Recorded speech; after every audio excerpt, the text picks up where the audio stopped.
Have you ever noticed how some people quietly build wealth by owning simple, everyday businesses? Last week I met a guy named Mike at my local coffee shop. He owns a handful of laundromats and cleaning services. Nothing flashy, but he's living comfortably and stress-free. Today I want to show you how you can do the same by picking the right kind of business for yourself. Forget chasing the next big thing. Let's talk about finding a boring niche. Because boring is often where the real money is. Before you buy anything, you need to choose your business niche. Think of it like picking a lane on the highway. You want one that's not jammed with traffic, but also not completely empty.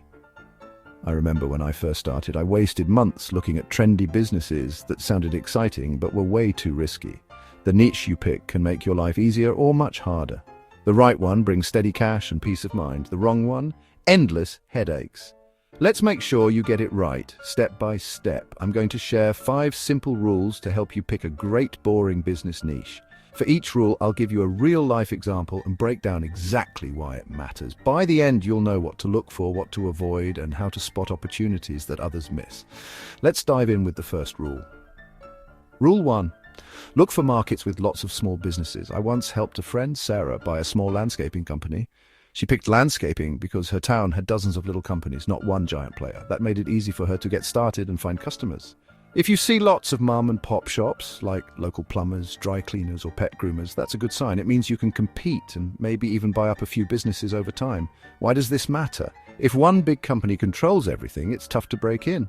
But in a fragmented market, there's room for new owners. So, look around your area. Are there lots of independent businesses? If yes, you've found a great place to start. Here's a quick test. Can you name 5 local companies in the same industry? If you can, that's a fragmented market. Think about businesses like HVAC repair, pest control, laundromats or cleaning services. These are everywhere and most are run by regular people, not giant corporations. Rule 2, pick a business that people need again and again. This is called a recurring service. My neighbor Tom runs a trash collection business. Every week his customers need their bins emptied, rain or shine. That's steady, repeat business. Why is this important? If your business only gets one-time customers, you're always chasing new work. But with recurring services like cleaning, lawn care or pest control, you build a base of loyal clients. That means predictable income and less stress. Here's how you can spot a recurring business. Ask yourself, will my customers need this every week or month? The more often people need your service, the more stable your cash flow will be. That's a huge advantage for any business owner. Rule 3, focus on cash flow, not hype. I once knew someone who bought a trendy juice bar. It looked cool, but the profits were unpredictable. Meanwhile, a friend with a boring laundromat made steady money every month. The best businesses aren't flashy, they just make money month after month. Don't get distracted by the latest trends. Instead, look for businesses that have been around for years and keep bringing in steady cash, like laundromats or car washes. These are the tortoises of business, slow, steady and reliable. Here's a tip. Cash flow is the money left after you pay all your bills.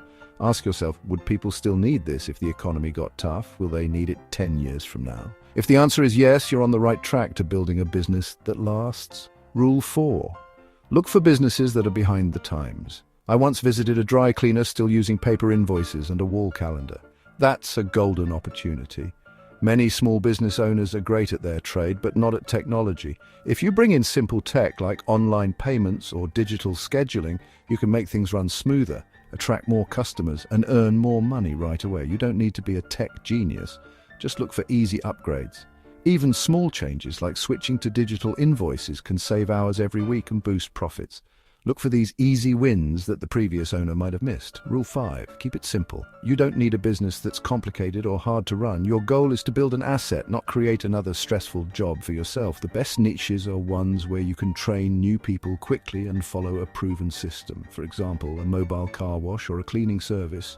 The steps are clear, easy to teach, and you can grow by hiring and training others. Here's a quick check. If you can explain how your business works in a few minutes, you're on the right path. Simplicity lets you delegate, scale, and eventually step back while your business keeps running. So to sum up, look for lots of small businesses, recurring services, steady cash flow, outdated systems, and simplicity.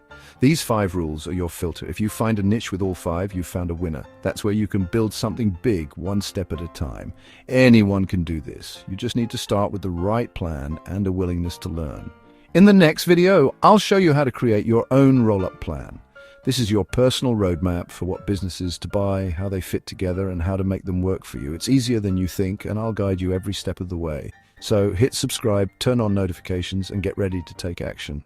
You don't want to miss what's coming next. This is the history of money, and now you're not just learning about the past, you're learning how to build your own future. I'm excited to see what you'll do next. Let's get started on your journey to building wealth. One simple step at a time. You've got this.